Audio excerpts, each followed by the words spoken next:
Bom dia, eu sou Vandi Branquinho, sou aluna do curso de Produção Cênica da Escola do Futuro em Artes Basileu, França. Estamos aqui com uma convidada muito especial, Elaine de Paula, que falará sobre um tema bem específico. Com você, Bia. Olá, eu sou Ana Beatriz, também sou aluna do curso de Produção Cênica. Esse podcast faz parte do nosso projeto de conclusão de curso. E como a Vandi já disse, nós estamos tendo o imenso prazer de receber a Elaine hoje. O tema do nosso trabalho de conclusão de curso é Manic Pixie Dream Girl. E é sobre esse assunto que nós iremos falar hoje. Bom dia, Elaine, seja bem-vinda. Bom dia, meninas. Bom dia, Ana Beatriz. Bom dia, Vandi. Muito obrigada pelo convite. Para mim é um prazer enorme estar aqui com vocês para esse momento, né, tão gostoso, Sim. Tão à vontade, tão agradável. Obrigada mesmo pelo convite. Sim. Eu que agradeço. Bom, e para falar sobre esse assunto, nós selecionamos 7 filmes. Queria que você falasse um pouquinho sobre você, sobre a sua vida acadêmica e depois a gente entra no assunto. Sim, sim. Bom, a minha formação inicial acadêmica é dentro da pedagogia e exerço a pedagogia há muitos anos, não vou falar quantos, tá? Assim, talvez mais de 30, sim. Muita experiência dentro da pedagogia, dentro da vida acadêmica e sou uma simpatizante das artes visuais. A gente tenta, né, uma formação continuada porque é uma área que realmente nos agrada muito, nos faz bem. Então é onde eu me encontro, principalmente atualmente, enquanto o trabalho que eu exerço dentro da Escola do Futuro em Artes Basileu, França, onde eu sou coordenadora de arte e educação nesse momento, né, estou coordenadora lá. Então, para mim, essa formação continuada é muito importante porque me leva mais adentro desse universo das artes, né?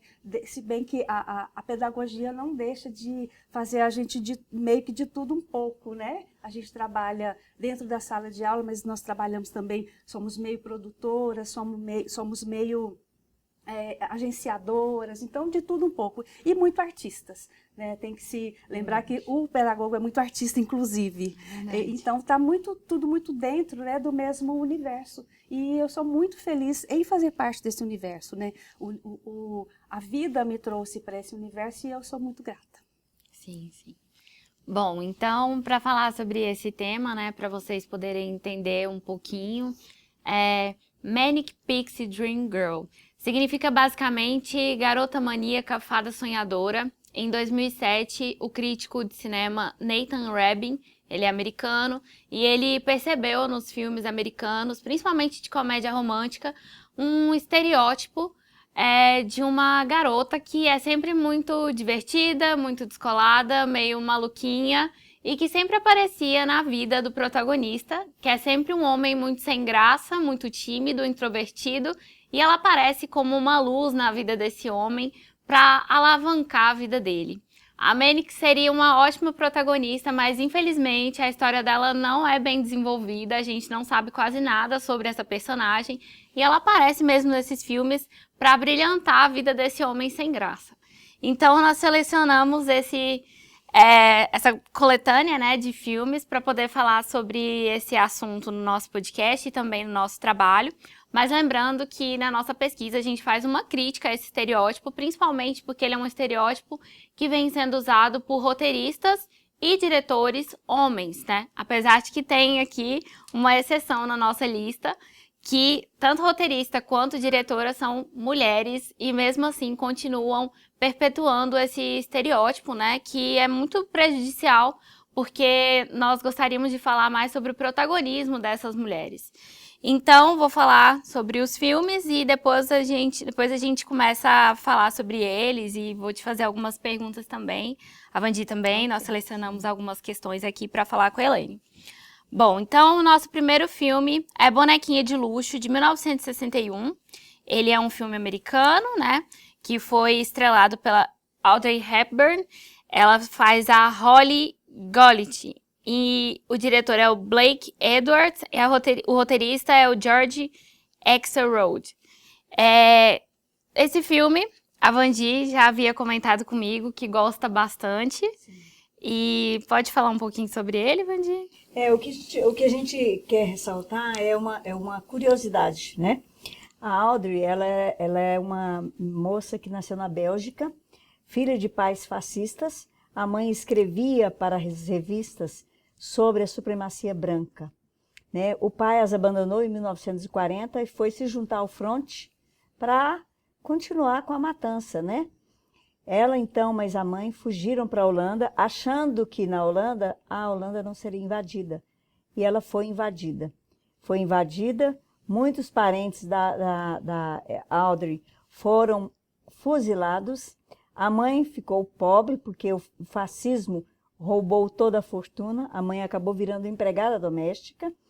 E ela seguiu o rumo de que ela era bailarina, ela gostava de dançar. Ela dançava e começou a ir para os shows do cinema, fazendo shows esporádicos para ganhar a vida. Numa dessas situações, ela encontrou Colette. Colette chamou-a para fazer Gigi. Foi uma coisa maravilhosa. Givenchy atendeu a um pedido dela, achando que era uma outra Hepburn, que não a Audrey, né? Ele pensava em uma outra.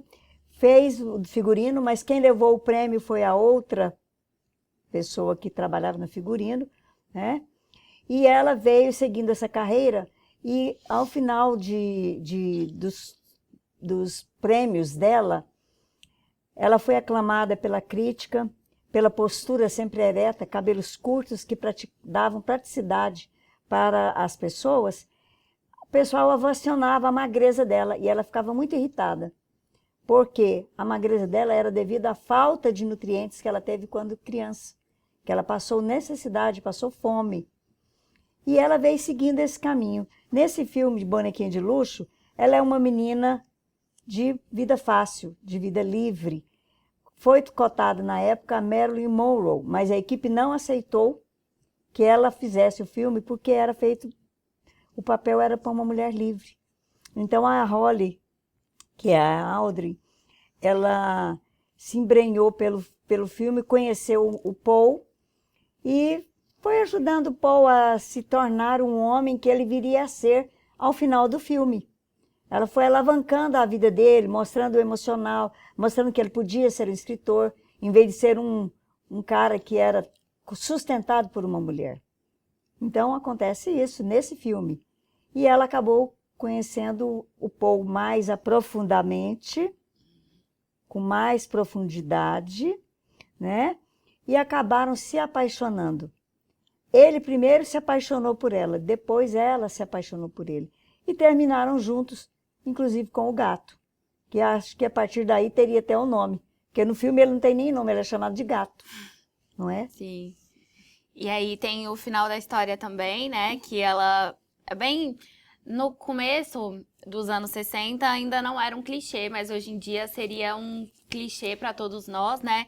Que ela encontra nele o seu grande amor. Eles convivem durante o filme todo, como a Vandi disse, ela cria toda essa carreira para ele, né? Que ele era basicamente um homem sustentado pela namorada.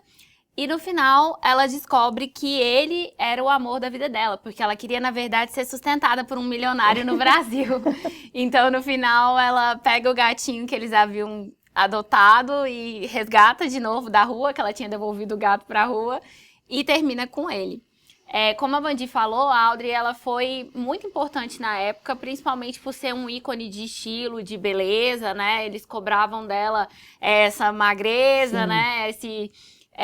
biotipo, que era muito comum também na época, né?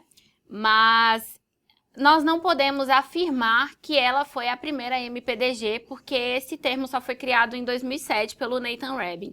Mas com certeza ela foi sim uma das primeiras Manics a aparecer nos filmes hollywoodianos, né? Tanto que esse filme ele é muito aclamado e muito icônico até hoje.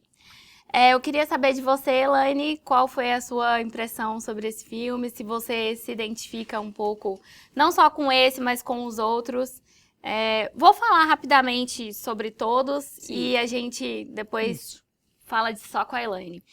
Bom, então nós escolhemos cada filme por um motivo. O Bonequinha de Luxo, por ela ter sido uma das primeiras, então nós achamos que era muito importante, né, trazer uma mais histórica. Brilho Eterno de uma Mente Sem Lembranças, ele é de 2004.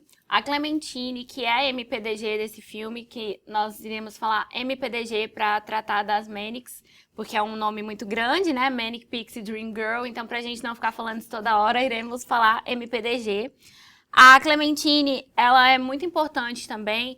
Todas as vezes que a gente fala desse estereótipo, para quem conhece, vem o nome dela à cabeça. Ela muda de roupa muitas vezes conforme o seu humor durante o filme e também de cor de cabelo, porque cada cabelo dela significa uma emoção.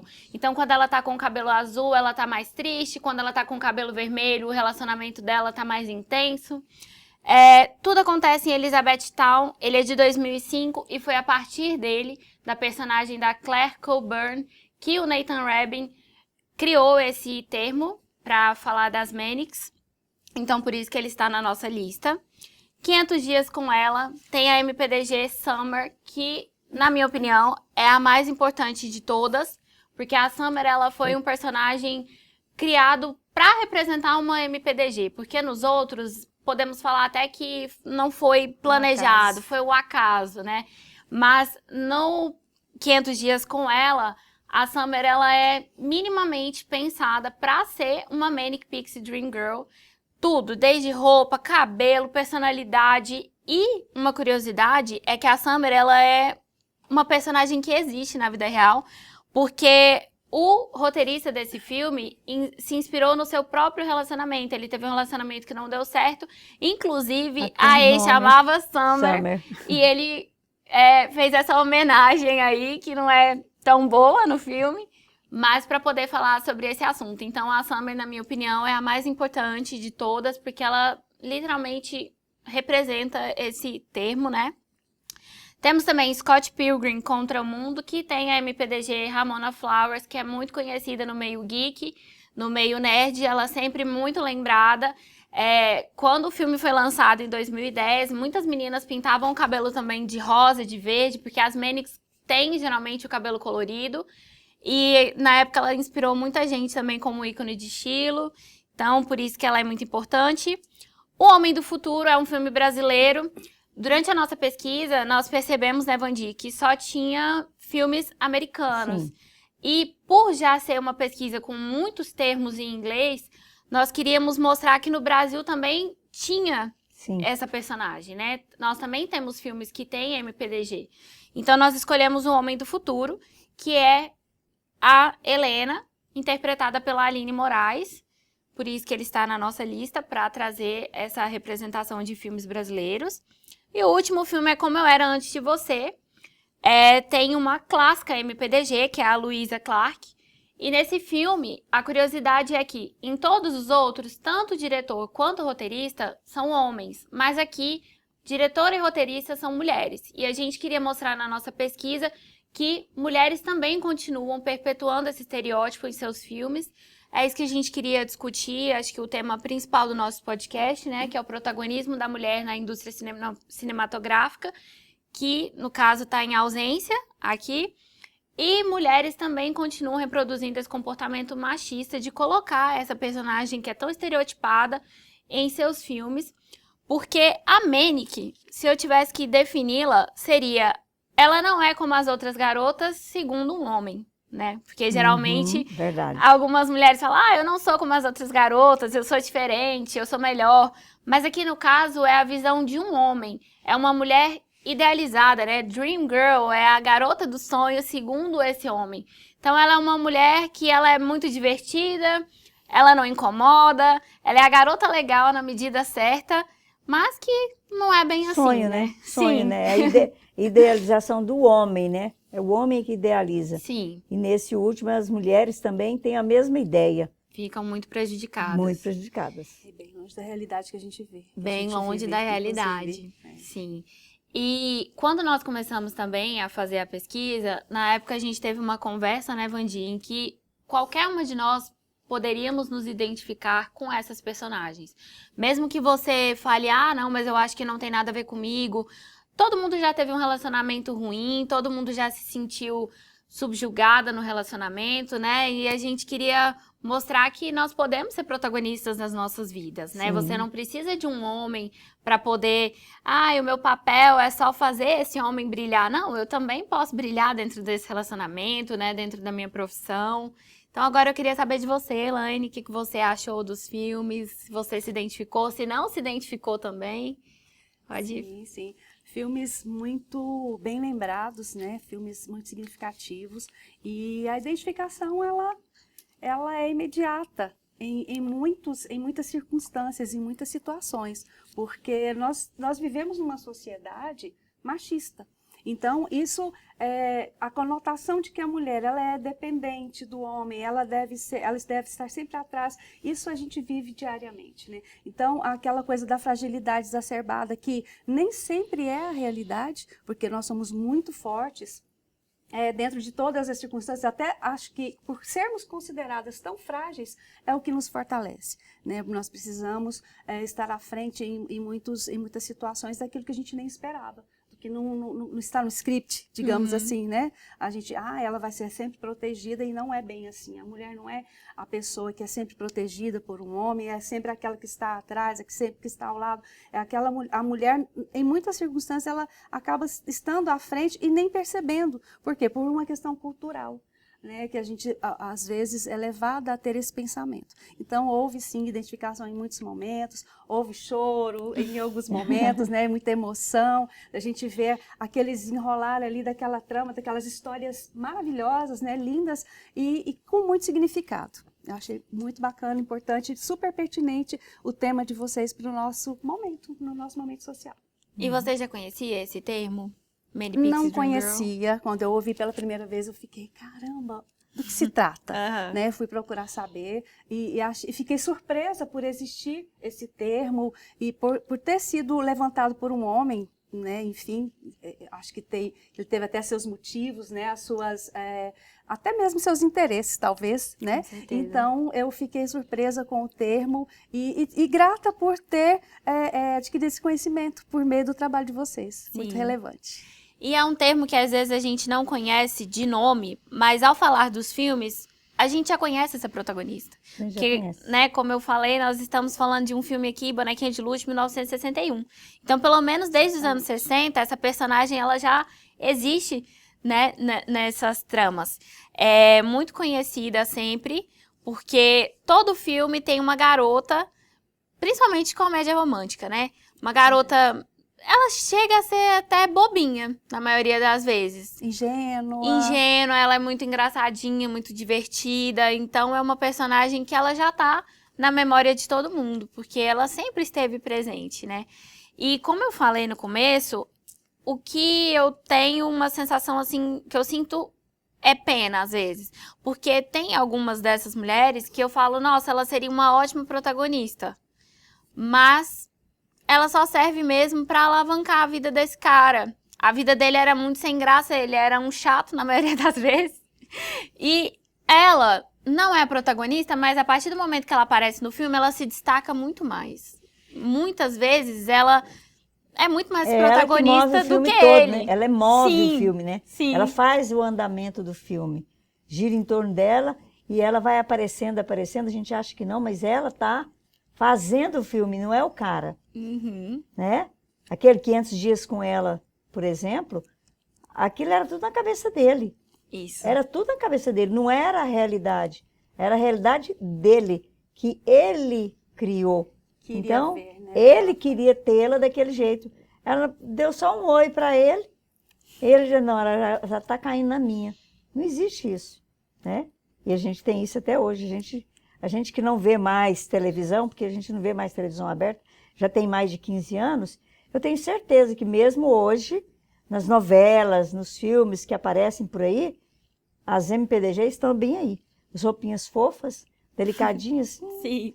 Engraçadinhas, e acontecendo do mesmo jeitinho. A mulher continua sendo objetificada. E isso a gente tem que desconstruir, porque nós podemos fazer parte do mundo sendo nós mesmas, independente de quem está conosco. Né? Eles fazem aí, inclusive, a inclusão das somente as mulheres brancas. Verdade. São brancas, Sempre mulheres brancas, lindas, cabelos lisos, louras, olhos azuis. Então a gente tem que tomar cuidado até com isso. E nesses filmes estão bem claros essas considerações, não é? Sim, e o 500 Dias com Ela, o que eu acho também muito interessante é que fala sobre expectativas, né? Esse filme ele é muito baseado na ilusão do Tom, que é esse protagonista. Ele trabalha em uma empresa de cartões, ele escreve cartões, o que também parece que é uma coisa muito Nada a ver. incrível, mas que, né, não é nada demais, é irrelevante. Cartões corporativos. Mas ele é um homem triste, que tem uma vida extremamente sem graça, que tem 2 melhores amigos que são também muito sem graças e chatos, que fazem comentários muito desnecessários ao longo do filme. Até que entra a Summer nessa empresa, que é a garota dos sonhos dele, e ele idealiza o tempo todo sobre esse relacionamento. Que na verdade não era um relacionamento, né? A Summer deixa bem claro que ela não queria ter um relacionamento com ele, que o que eles tinham era uma amizade colorida, e ele finge que aceita essa situação para poder ficar com ela. Só que, na verdade, ele idealizava o tempo todo. Tanto que o filme, ele é quase todo com a tela dividida, né, em expectativa e realidade.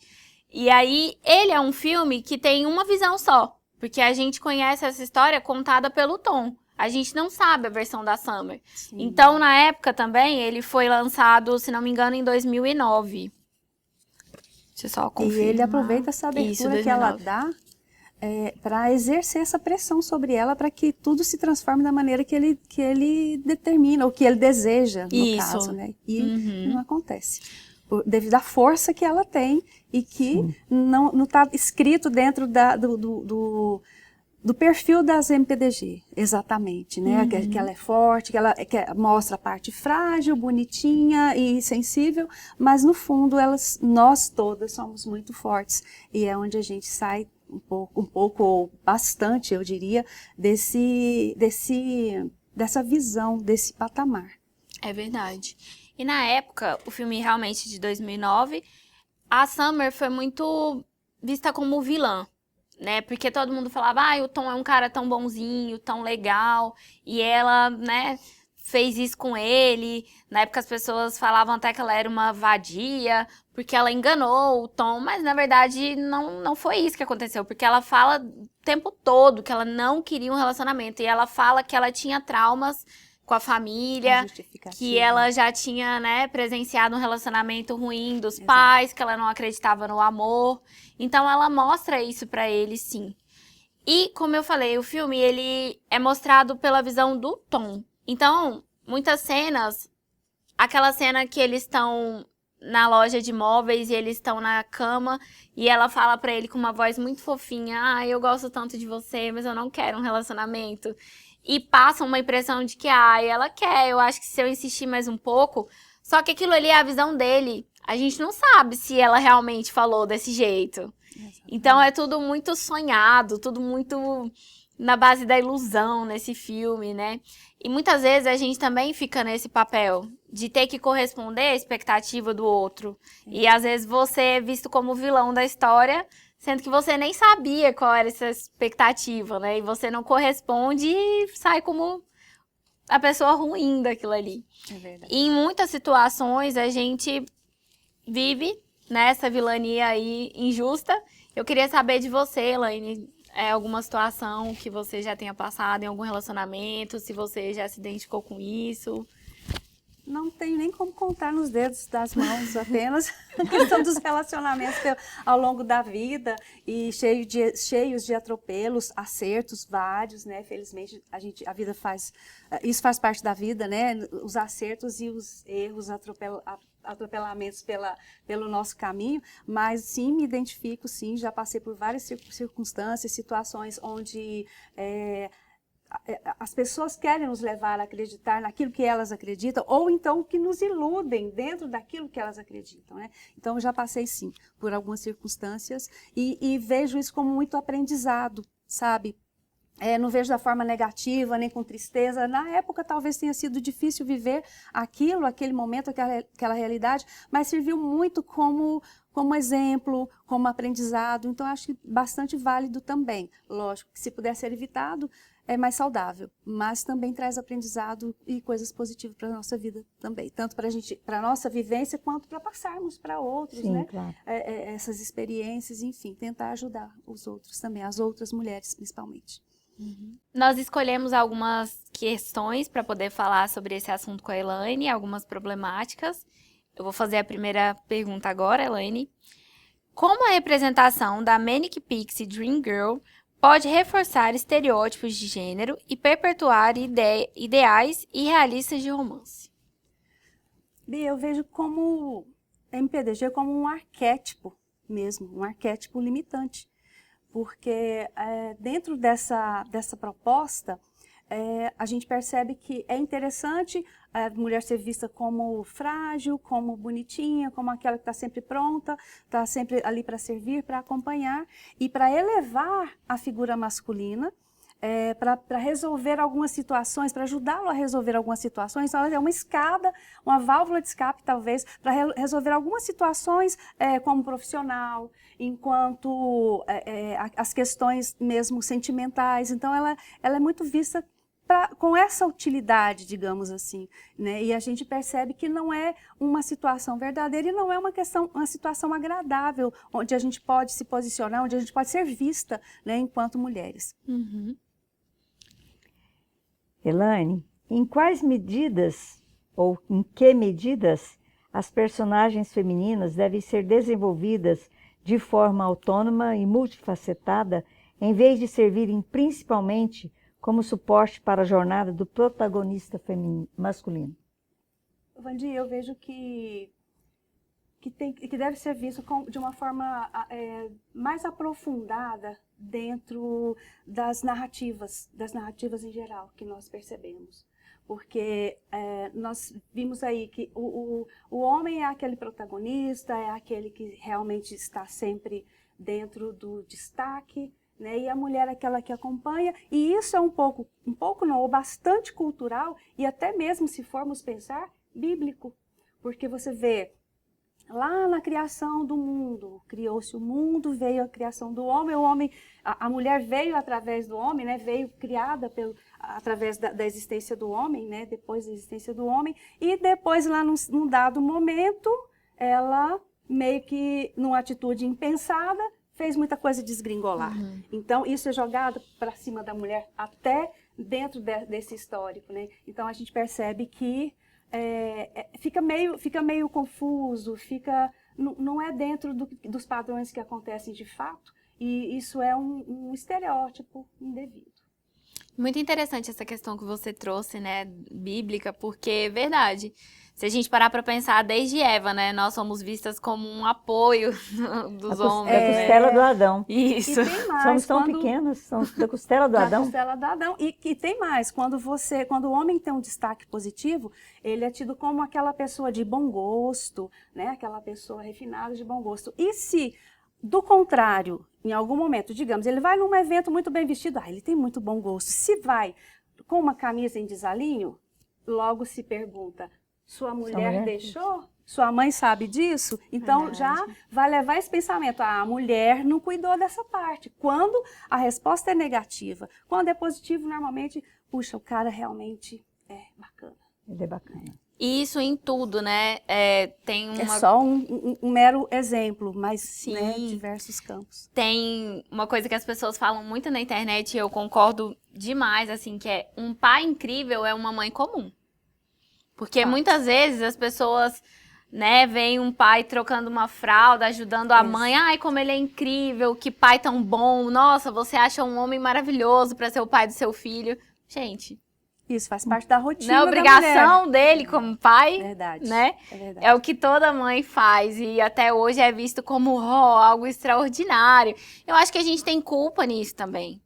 Eu não julgo só os homens por isso, porque eu acho que existem muitas mulheres machistas, como a gente falou aqui, né, no caso até da roteirista, da diretora, que continuam colocando isso nos filmes, eu acredito que nós, mulheres comuns, também fazemos isso. Muitas vezes a gente enaltece o homem por coisas banais, coisas que qualquer mulher faz no seu dia a dia. Então, eu acredito que nós também temos culpa nisso, né? É um pensamento que todo mundo tem que rever. Exatamente. É uma coisa que parece que é grande demais para ele, que já é tão engrandecido normalmente, e que não é nada para nós que estamos ali como arrimo, estamos ali, né, diariamente naquela luta, e não é visto como um destaque. É verdade. Bom, a terceira pergunta é: qual é o impacto psicológico e emocional de retratar as mulheres como figuras idealizadas e desprovidas de suas próprias motivações e narrativas? Bom, Bia, eu vejo que isso pode trazer um certo... pode minar, de certa forma, a autoestima feminina. Né? Ela pode ser minada por isso, pode ser tratada de uma forma como... uma forma confortável da coexistência, e também na questão o que vai atingir muito a mulher é na sua autovalorização, na valorização individual.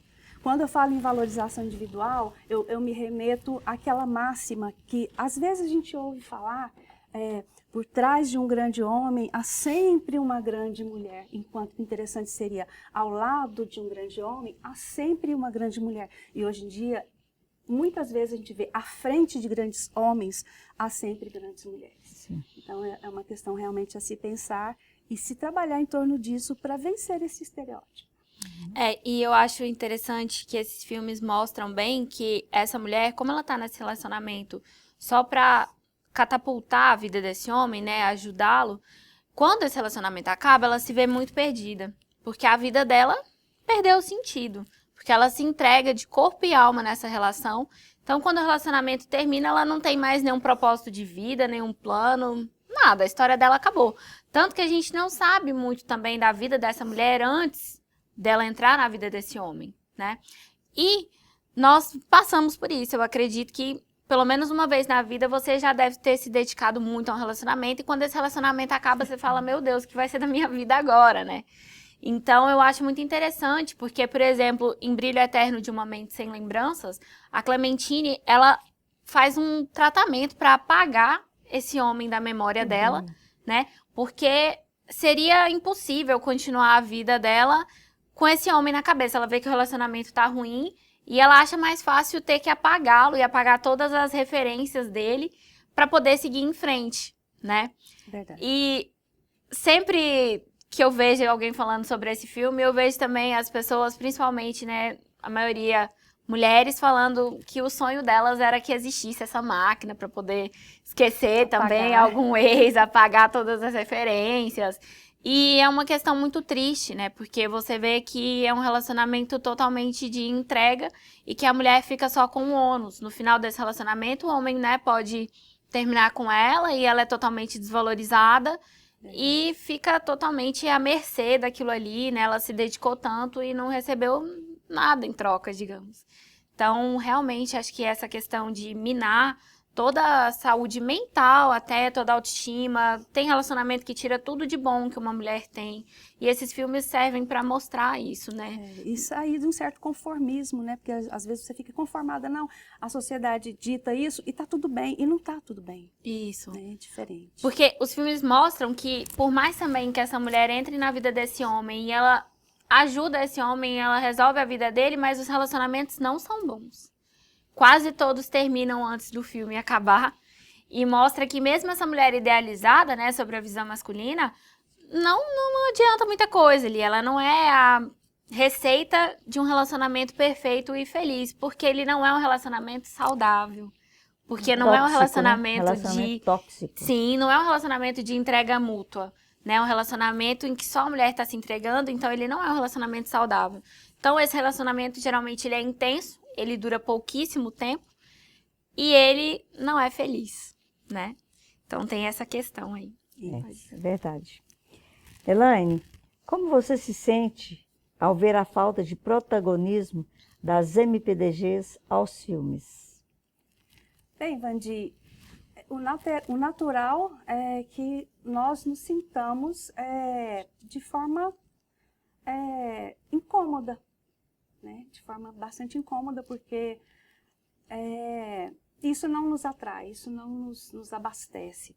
Mas também eu falo que depende do ponto de vista. Há uma questão de pontos de vista aí, porque lá dentro daquele roteiro, os atores, os personagens masculinos são tidos como os protagonistas, né? São aqueles os mais importantes, a história gira em torno deles. Só que, como já foi dito por você até há alguns momentos atrás, erroneamente, porque de verdade, de fato, na minha visão, diante daquilo que eu vi nos filmes que nós analisamos, eu vejo que, de fato, as mulheres são protagonistas de si mesmas, né? Quando a gente vê ali a Audrey tão lindamente, né, naquela personagem, e lá fala de todo o sofrimento dela, e ela optou por viver de forma diferente. Ela vinha do campo, ela vinha fugindo da guerra, onde o irmão dela, que era uma figura muito importante para ela, estava servindo a guerra, onde eles tinham um acolhimento um acolhimento masculino dela e da família dela, né, dentro de um seio familiar que não a atendia. Ela saiu e foi viver aquilo no que ela acreditava, né? Inclusive ela fala lá no filme, ela mostra que gostava muito de frequentar o melhor lugar que achava de frequência para ela, de estar junto, de estar presente, de estar ali, onde ela era muito bem tratada, como ela merece ser bem tratada. É uma joalheria muito fina. Então ela tem esse discernimento do que ela realmente merece. Talvez não é aquilo que ela viveu, mas é aquilo que ela pode viver, só depende dela. Então, quando ela é chamada para retorno lá ao seio familiar inicial, ela se nega. Apesar de ter os laços afetivos, ela se nega, porque ela pensou nela também. Então, eu vejo que há essa questão do ponto de vista que deve ser tido como relevante. E dentro de outros filmes analisados também, nós temos ali uma outra pessoa que eu achei muito interessante. Se eu tivesse tido essa atitude, talvez eu tivesse evitado alguns atropelamentos, alguns relacionamentos tóxicos, de deixar claro que eu não quero esse relacionamento dessa forma que você exibe, eu quero da minha forma e com descompromisso, seguir livre e de uma forma mais leve. E acreditava-se até que ela não era, eu pelo menos tive essa visão, que ela não era favorável ao casamento, né? E no final ela se casou com uma pessoa que ela nem imaginava que fosse casar. Né? A 500 Summer, dias com ela. 500 dias com ela, exatamente. Então, ela nem imaginava que aquilo tudo ia acontecer, ela deixou correr. Então eu acho que é muito por aí. Então eu vejo que a mulher, dentro ainda desses títulos, elas são protagonistas sim, dentro de si, dentro do protagonismo de si próprias, de ser quem elas querem ser. Elas seguiram, né? Elas seguiram fazendo exatamente o que queria, né? O que queriam, o que mandava o coração delas. Mandava né? o coração. Então, eu achei bastante interessante e eu as vejo como protagonistas. Porque se fosse o contrário, se contássemos a história delas, elas seriam muito protagonistas e eu nem sei se eles entrariam nesse perfil de protagonistas nem de si próprios. Sim. Né? Porque eles dependiam desse alavancar delas. Eu acredito que muitas vezes o homem acha que a mulher é mãe dele, né? Muitas vezes. Muitas vezes ele acha que a mulher, não, aquela é a ideal, é a bonita, é a fofa, vai fazer tudo para ele, ela é minha mãe. Tá achando que ela é a mãe dele. E não é a mãe dele, ela é ela. E ela realmente tem um protagonismo. Nossa, personalidade. Sim. E é uma personalidade rica, né? Muito rica. Muito rica. Muito rica. Muito rica, que ela trouxe muita coisa para aqueles filmes, né? Todas elas. A Summer também, né? Quando o Tom queria, porque queria. Não, queria só dar um beijinho. Ele, nossa, ela tá toda afim. Não tinha nada afim, tudo na cabeça, né? Queria. O filme podia chamar 500 Dias de Ilusão, né? Ilusão. Ilusão, é isso aí. Seria e bom. ele idealiza tudo. Tudo que é relatado ali.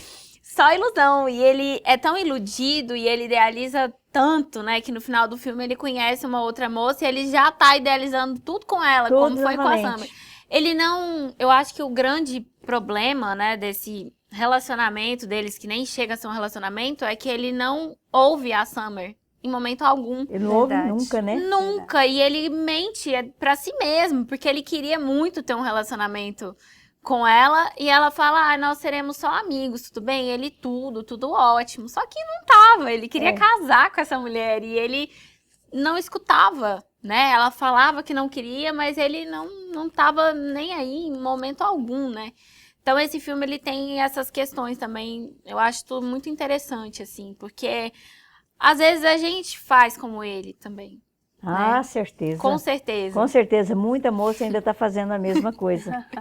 Com A gente se certeza. ilude por não ouvir o outro, É né? verdade. Ficar só em cima dos nossos ideais. Então, é um filme que dá pra se identificar bastante mesmo. Isso mesmo. E você assiste a primeira vez, você pode até pensar que a Summer é sim a vilã. Depois você vai assistir de novo. Eu acredito que todos esses filmes você precisa assistir pelo menos 2 vezes pra ter um entendimento mais Maior, né? profundo, Mais né? profundo, Pra você. verificar mais detalhes daquele seu pensamento, né, inicial. Isso. E de realmente ter o esclarecimento da história, de como ela de fato acontece, né, de como ela é vista e de como a gente deve perceber essas histórias contadas. Muda toda a perspectiva, Muda, né? sim, muda, E eu sim. acho legal que eles mostram também, principalmente no 500 Dias com Ela, o narrador fala no início, essa, apesar de parecer, não é uma história de amor, né? Porque É um realmente... narrador não confiável, né? Sim, porque realmente não é. E mostra que o amor, ele também não é linear, né? Não é porque você tem uma expectativa e você acha que vai ser daquele jeito e é uma mulher idealizada, porque no começo ele mesmo fala que a Summer era muita areia pro caminhãozinho dele, ele acreditava que não ia conseguir ficar com ela. Então, mesmo quando isso acontece, não significa que vai dar tudo certo. E também não significa que o outro é uma péssima pessoa por isso. Apenas Exatamente. não deu Não certo, deu certo. né? Isso mesmo. Então, muito interessante. Bom, e a nossa última questão é: como a indústria do entretenimento tem evoluído na representação de personagens femininas, buscando romper com estereótipos prejudiciais, como o da Manic Pixie Dream Girl? Eu vejo que com narrativas mais significativas, talvez de trazer essa mulher, a história dessas mulheres, as mulheres contando as suas histórias e agindo da forma real, como as mulheres agem, como reagem, né? Porque nós vemos em tempos idos outros registros cinematográficos, por exemplo, onde nós temos muitas mulheres que são heroínas, que são as que salvam, que são aquelas que transformam. Então, vou citar um exemplo aqui, não foi exatamente o que foi analisado, mas Mulher Maravilha. A gente teve essa visão, né, da mulher que transformava, a heroína, aquela que salva, aquela onde você deposita confiança, tanto o homem quanto mulheres, crianças, todos tinham aquela perspectiva de que ela seria uma pessoa que ia salvar, que ia libertar, enfim. Então, e recentemente nós temos um outro título que traz retrata muito bem essa questão, que é o Mad Max, que traz dentro do filme Mad Max Estrada da Fúria, a Furiosa, que é uma personagem de muita relevância, muito forte, né, e muito representativa. E em outras circunstâncias nós vimos também, dentro da diversidade, um filme ou uma série que eu sou apaixonada e que mostra também, que é Orange is the New Black, que mostra dentro da diversidade, num ambiente hostil, Eu amo. a inteligência das mulheres, né, como elas são sagazes, como elas têm aquele instinto de sobrevivência e de ajuda, de autoajuda e de ajuda às próximas, às semelhantes. Então, assim, são filmes que retratam muito bem isso, que eu acho que, então, quando nós temos a possibilidade de desmistificar ou até mesmo de desconstruir essa visão MPDG, eu acho que a gente deve participar desse momento, deve elevar, para que se torne um mundo, uma realidade mais justa para com as mulheres. Você citou Orange is the New Black. Particularmente, eu sou apaixonada por essa série. Foi a primeira série que eu acompanhei mesmo, assim. É Fantástico. fantástica. É uma das minhas séries favoritas. E, literalmente, ali as mulheres não precisam dos homens, né? Exatamente, para nada. Pra nada. Elas são muito fortes, muito independentes, elas se ajudam. E é muito Exatamente. legal isso mesmo. E nós, como futuras produtoras, eu e Vandi, né, alunas do curso, agora concluindo, e futuras produtoras, a gente tem que buscar mesmo referências para não perpetuar esses estereótipos, né, que são muito prejudiciais, que subjugam as mulheres e tiram o protagonismo. Eu gosto muito da Sofia Coppola, que ela é roteirista, E ela sempre coloca as mulheres no protagonismo dos filmes, né? Ela sempre enaltece muito essas mulheres nas histórias.